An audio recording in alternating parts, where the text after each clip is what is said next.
Il est temps de parler musique avec Joe Hume. Et alors, ce matin, grande nouvelle de la part d'un ancien Beatles qui lance un nouveau projet, c'est ça ? Ben oui, les fans des Beatles vont avoir de quoi se réjouir dans les années qui viennent. Déjà, vous n'êtes sûrement pas sans savoir que le réalisateur Sam Mendes est en train de développer pas moins de 4 films. Chacun de ces films va être centré sur l'un des 4 membres principaux. Ça va raconter l'histoire des Beatles. Let it be. Let it be, les Beatles. C'est ça, c'est pas encore commencé le blind test, mais c'est une première bonne réponse avant que ça commence pour Thomas Hill, bravo, bien joué. Mais c'est pas la seule nouvelle à propos des Beatles.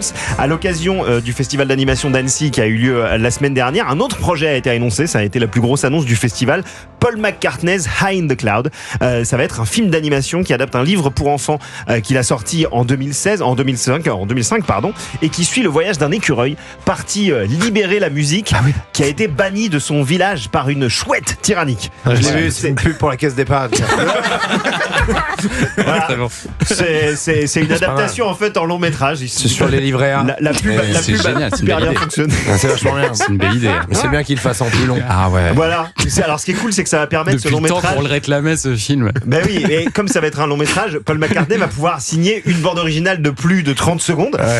Donc pour 1h30 de film, c'est lui qui va signer la musique. Le film va sortir en 2027 et le casting a été annoncé pour les voix. Il est assez ahurissant et comme je sais que vous aimez ça, je vous propose de le découvrir à travers un blind test. Ouais, bah bien sûr. On fait un petit blind test et comme ça vous savez qui joue dans le film. C'est parti pour le premier extrait.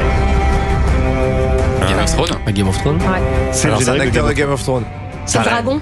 C'est C'est le. Il y a également Avec un dragon. l'écureuil. C'est le. Alors, Jon Snow. C'est Jon Snow. Non, c'est pas Jon Snow, c'est l'actrice britannique Hannah Waddingham qui jouait le rôle de la terrifiante Septa Unella, celle qui faisait Shame, le chemin de la honte dans Game of Thrones, ou encore le rôle de Rebecca dans la série Ted Lasso, c'est elle qui prêtera sa voix justement à la chouette tyrannique Gretsch, mais ce n'est que le début.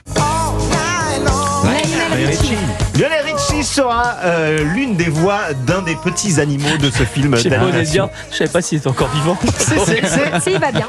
Il est toujours en pleine forme. Il est en pleine forme. Il est pas moi, Lionel Richie. J'ai eu peur de passer pour un imbécile. Non, il est toujours vivant. Il va au fitness park de Levallois-Perret. D'accord. On croise Non, vous l'avez régulièrement. confondu avec Pascal Sevran. On les confond tous les deux. Bien sûr, on les confond toujours. Et ce n'est pas la seule légende, vous n'êtes pas au bout de vos surprises, la seule légende qui va prêter sa voix à l'un des animaux du film, puisqu'il y aura également cette personne. C'est vrai ? Non mais attendez, je ne sais pas si vous réalisez. Un film coécrit par Paul McCartney, dont il a signé la musique, avec Céline Dion et Lionel Richie. Bon, C'est très fort. Voilà, donc Céline Dion va jouer également l'un des rôles principaux de ce film d'animation. Mais attendez, je vous ai gardé le Qu'est-ce meilleur qu'elle pour va la faire fin. comme animal Je ne sais pas. Un caribou ? Un caribou, ça serait. C'était cliché. Ce serait ça sacré. arrive au Non, caribou. ouais, ce serait lamentable. Elle indique son chemin à un écureuil. Calé, c'est pas là. Ça va être un très grand film. Ça va être super. Alors attendez, je vous ai gardé le meilleur pour la fin parce que dans cette histoire bourrée d'animaux qui chantent, il y aura également un accent français. Il y a un acteur français ? Il y a un acteur français. Je pense que vous allez. Ça va être une question de rapidité là. Alain Chabat. Gérard Darmon ?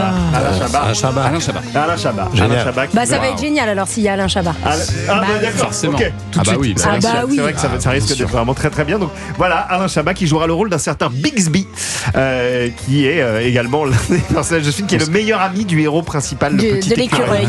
Du petit écureuil. Alors également, il y aura Ringo Starr, il y aura Jimmy Fallon, il y aura Idriss Elba, Pomme Clémentieff, ainsi que Clémence Poésie, ainsi que McCartney qui sera là aussi évidemment. Donc voilà. Est-ce que vous savez, Joe Hume? Non. Ah là, je peux vous coller. Dites-moi. C'est pas ça le spécialiste de la musique. Il sait pas, tu vas voir. C'est l'anniversaire de Paul McCartney aujourd'hui. C'est aujourd'hui l'anniversaire de Paul McCartney. 83 ans, il est né un 18 juin. Eh ben Madame voilà. éphéméride. On lui souhaite Bien un sûr. très joyeux anniversaire et on a hâte. Moi, j'ai très très hâte de voir ce film. C'est pharaonique comme truc. Ouais, c'est assez dingue le C'est énorme. casting. Merci beaucoup, Joe Hume. Avec plaisir. Ouais, je suis Oui, content Yoann. que ça sorte pas aujourd'hui, ça. Tu vois.